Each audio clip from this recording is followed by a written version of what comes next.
Hola a todos, ¿cómo están? Bienvenidos a una nueva edición de Comex Plus, el primer y único programa que habla sobre la actualidad del comercio exterior, pero siempre con la mirada puesta en la economía argentina.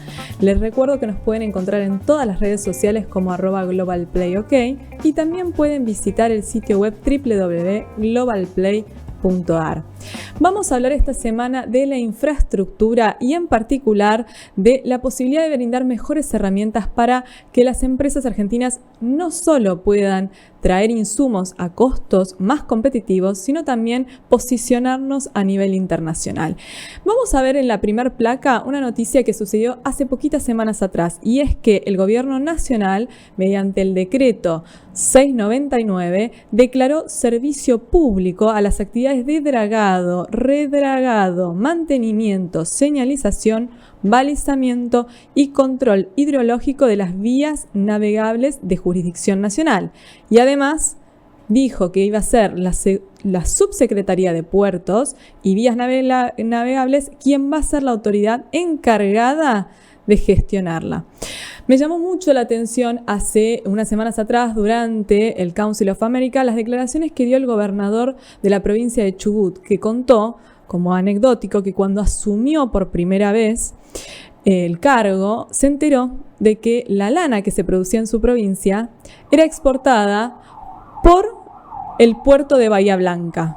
Y esto le llamó la atención porque donde hacía foco era que el costo de trasladar la lana desde Chubut hasta el puerto de Bahía Blanca y de ahí despacharlo al exterior era más competitivo que si se intentaba hacer el traslado internacional desde la provincia de Chubut. Entonces, claramente hay una cuestión con respecto a lo que tiene que ver a infraestructura y desarrollo de los puertos en Argentina, que es clave. Entonces, para hablar de eso tenemos con nosotros un invitado muy especial, que es Luis Abbott, ex subsecretario de Puertos de la provincia de Buenos Aires y ex presidente de la Comisión Interamericana de Puertos de la OEA. Luis, ¿cómo estás? Muy bien, gracias Janina por esta invitación y esta posibilidad de comunicarnos con tu audiencia. Bueno, vamos a charlar un poquito sobre el tema de la hidrovía, ¿sí? Porque en los últimos meses ha estado muy en los medios de comunicación muy presente la cuestión de la hidrovía. ¿Qué es la hidrovía para aquellos que no saben, que no conocen sobre el tema? Es un modo de transporte por agua y en este caso la hidrovía Paraguay-Paraná, que ya es un concepto que está complejo, ahora se la llama red troncal, vincula el comercio de el sur de Brasil, Bolivia, Paraguay y Argentina. Hoy es una autopista de transporte por agua que desde Puerto Cáceres en Uruguay, que está en en Brasil, que está en el kilómetro 3442, hasta la salida al mar, facilita el comercio exterior y es la segunda hidrovía de América. Mira, voy a tomar eso, la segunda. ¿La primera cuál es? El Mississippi. El Mississippi, mira vos. Un dato interesante porque no lo sabíamos. Importantísimo, tenemos la segunda hidrovía de América y con muchos problemas en el último tiempo.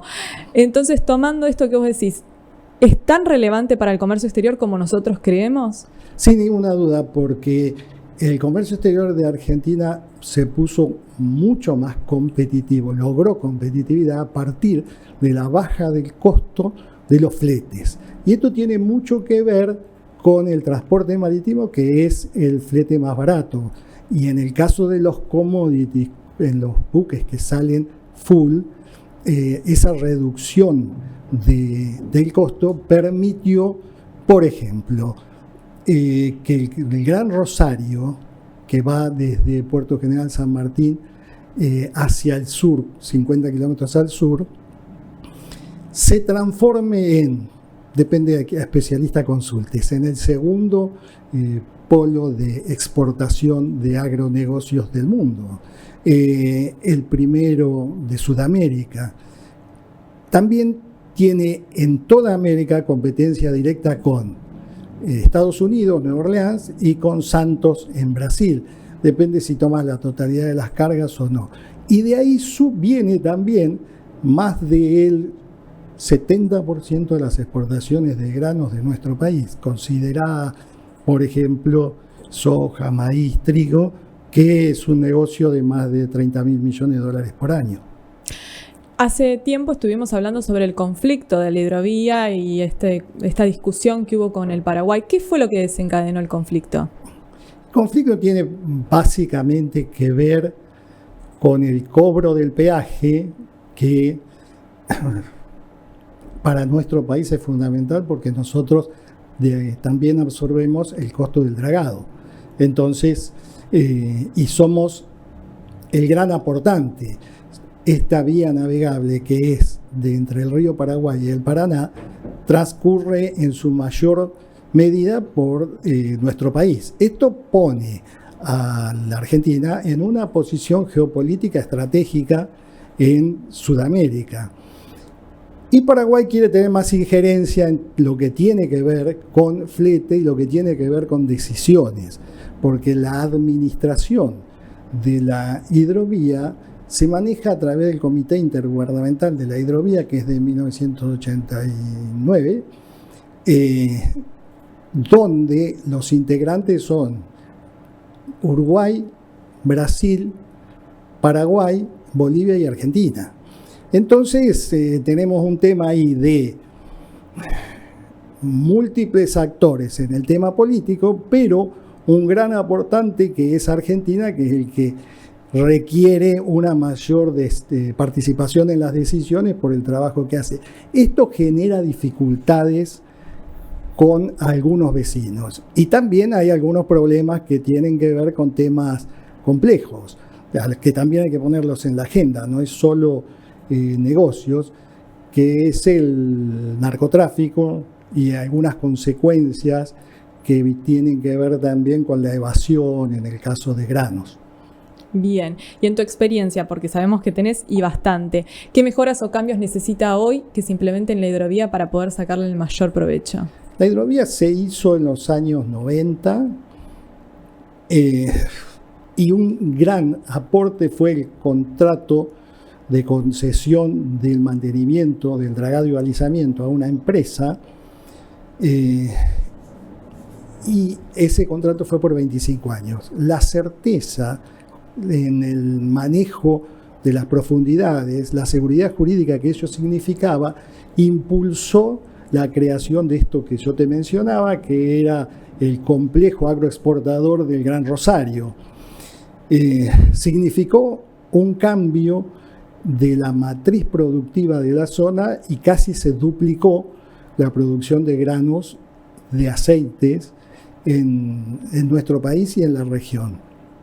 Entonces, hoy hay dos modelos en pugna para administrar la hidrovía. El del gobierno anterior, que creó un sistema complejo y de administración a través de la Administración General de Puertos, es decir, Puerto de Buenos Aires, y había también creado un organismo que es el Ecovina, donde las provincias ribereñas al río Paraná integraban ese comité y podían hacer aportes a las nuevas políticas. El sistema no tuvo una visión de largo plazo. Se fueron prorrogando la concesión a la misma empresa que estaba dragando y hoy eso impide que haya una visión de largo plazo, que haya seguridad jurídica y que fuera de nuestro país nos vean como, y bueno, dentro de 4, 5, 6, 7 años, si hay un contrato de concesión a largo plazo o hay una de las grandes empresas que haga el dragado, se aseguran que el comercio se va a poder hacer, que van a poder ingresar a los puertos de Argentina. Este gobierno ya sacó un decreto donde eliminó el Ecovina, este ente del Comité de la Hidrovía, y informaron que van a llamar a licitación. Es una buena noticia, es lo que hay que hacer. Quizás haya que discutir algunos artículos del pliego, pero esa es una buena idea. Bien, y te pregunto, siempre que hablamos de logística y de que las economías regionales lleguen al mundo, uno de los principales reclamos que hacen es que el costo de trasladar los productos a través del país y llevarlos al exterior es altísimo. ¿A qué se debe esto? Es verdad. Janina, tengamos en cuenta lo siguiente. Somos un país que está alejado de los centros mayoritarios de consumo y debemos utilizar el transporte. Fundamentalmente, lo que mencioné al principio, el transporte por agua es central para la importación y la exportación. Pero el gran problema lo tenemos en el terrestre, que es el más caro y el más complejo. Y como además no tenemos una red ferroviaria desarrollada, tenemos complejos problemas de costos altos en el flete, y esto genera dificultades. Hay que trabajar en una política seria de planificación territorial para el manejo de las rutas terrestres, el ferrocarril y la hidrovía, porque los modos de transporte y el transporte por agua, los modos de transporte son complementarios.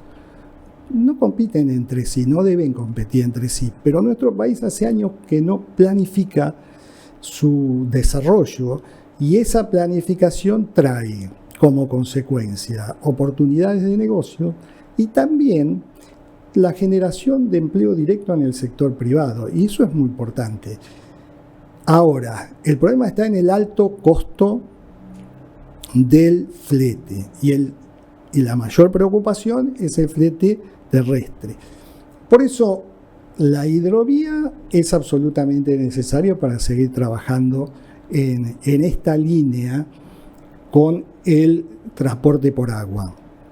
Y también hay que considerar a los corredores bioceánicos para dejar de ser un país que piensa en modo extractivo y que también incluya como central en la política a la importación, pero de una visión bioceánica.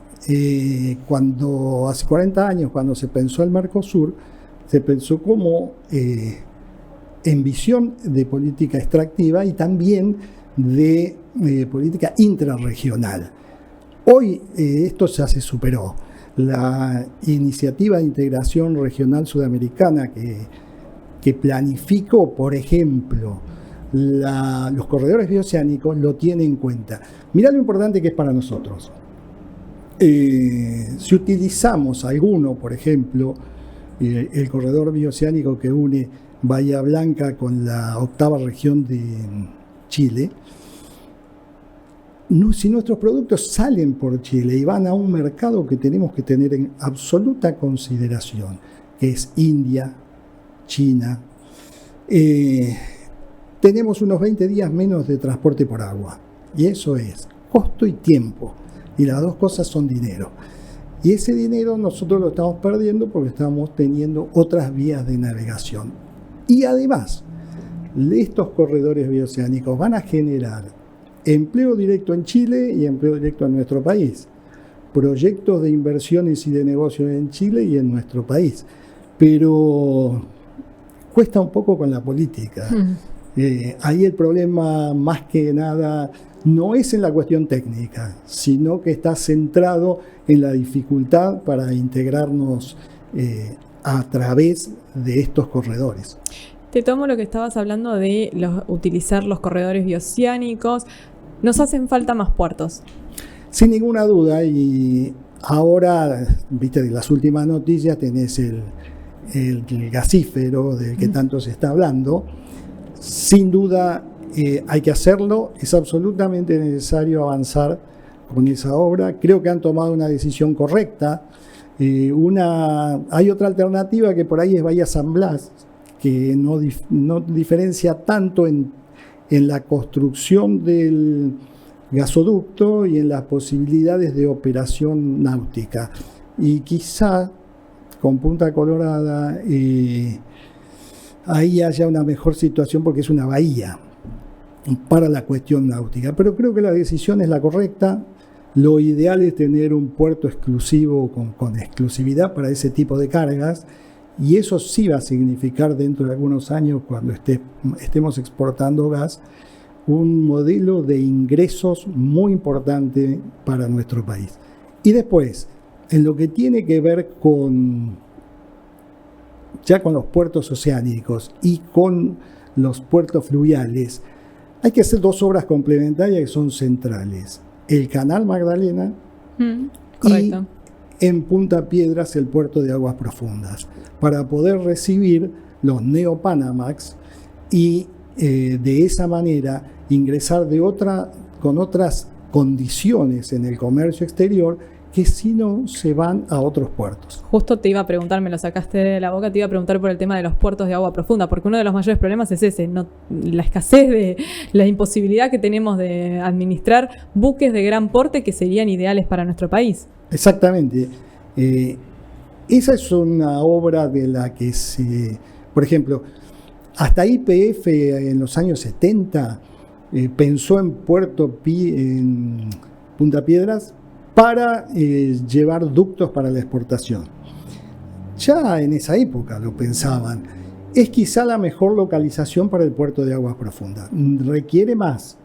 Requiere una red ferroviaria que lleve esto quizás hasta alrededor de la Ruta 6 y que además vincule los nodos ferroviarios. Esto es una planificación territorial importante que vincule todos estos modos con las economías regionales. Pero Argentina supo ser en su momento uno de los países pioneros en el desarrollo ferroviario y fue lo que permitió que se expandiera al interior productivo.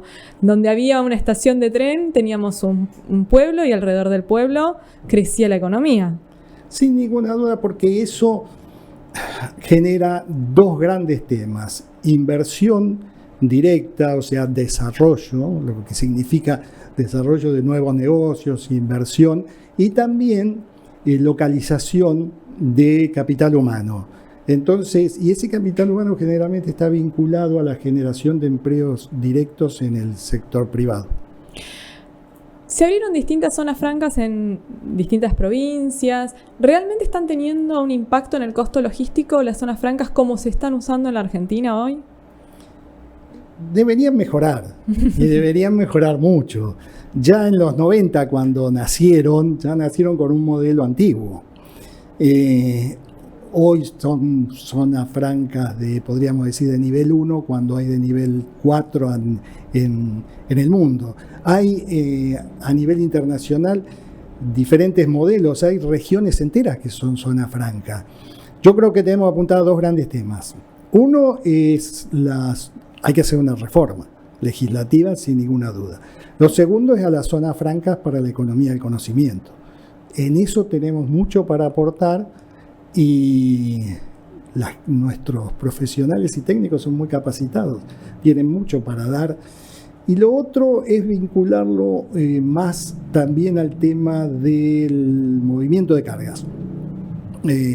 Recién ahora, por ejemplo, un modelo que es el de la zona franca de Villa Constitución, acaba de empezar a operar, y también ha adicionado una obra nueva que es un puerto franco. Va a ser el primero de nuestro país, o sea, zona franca y puerto franco, vinculado básicamente a los fertilizantes. Pero eso es realmente una forma de hacer un aporte para bajar costos, en este caso con lo que tiene que ver con los tiempos de espera y gastos aduaneros, por ejemplo. Bien, y vos hablaste de utilizar los corredores bioceánicos. El megaproyecto del corredor bioceánico, del cual la mayoría estamos interiorizados, que tiene 3 décadas ya de pensado. Sí, aproximadamente. Sí.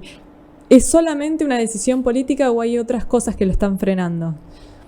Nosotros creemos que es un gran tema de decisión política y también porque estamos viviendo una etapa en nuestro país, y de esto me hago cargo, de una etapa negra de la política. No estamos en una etapa iluminada de crecimiento y desarrollo.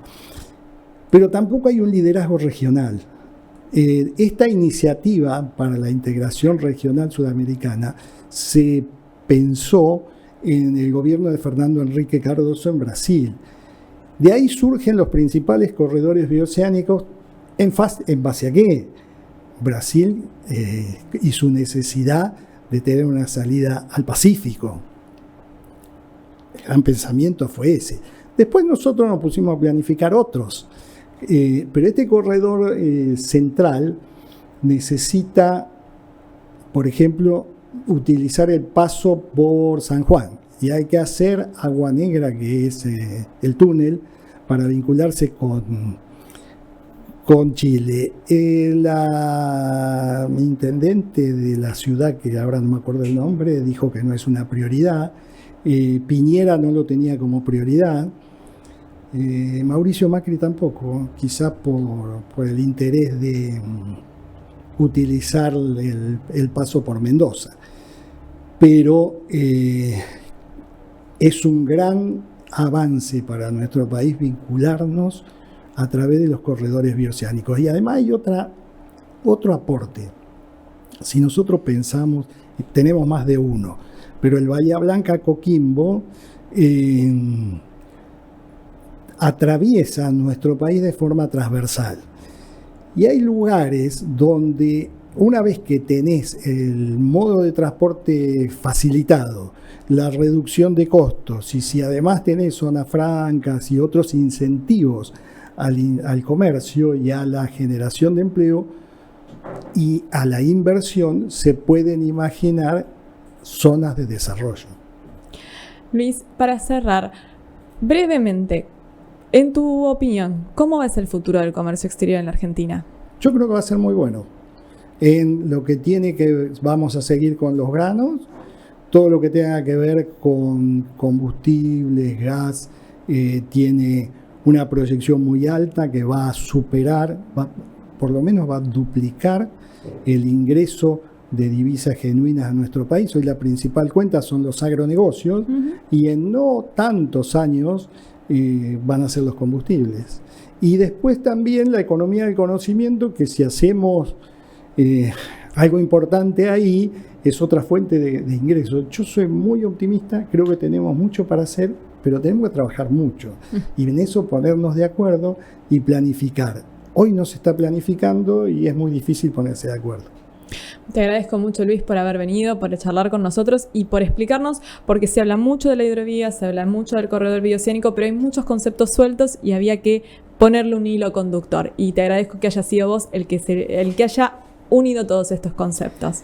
Gracias, Janina, por la invitación. La verdad que siempre queremos aprovechar estas oportunidades para transmitir algunas ideas, y le dejo un saludo a tu audiencia. Bueno, muchísimas gracias. Y para finalizar nos vamos con el tip de la semana, y este tiene que ver con el régimen especial de courier para insumos de las pymes.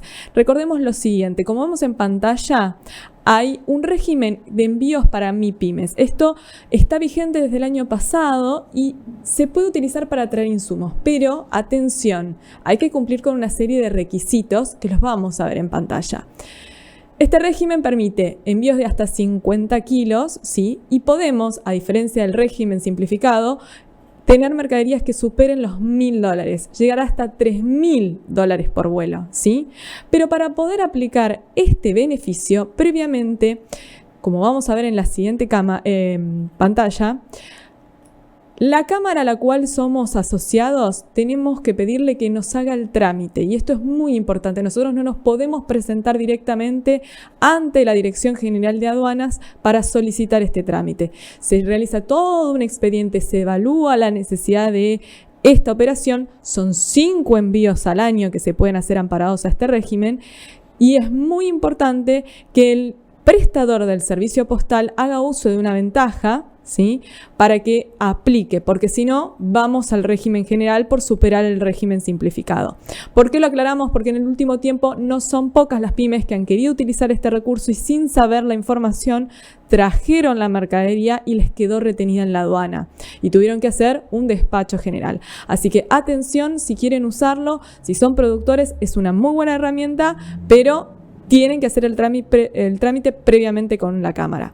Hemos llegado al final de la edición de esta semana y nos despedimos. Les recuerdo, súmense a Global Play, súmense a Comex Plus.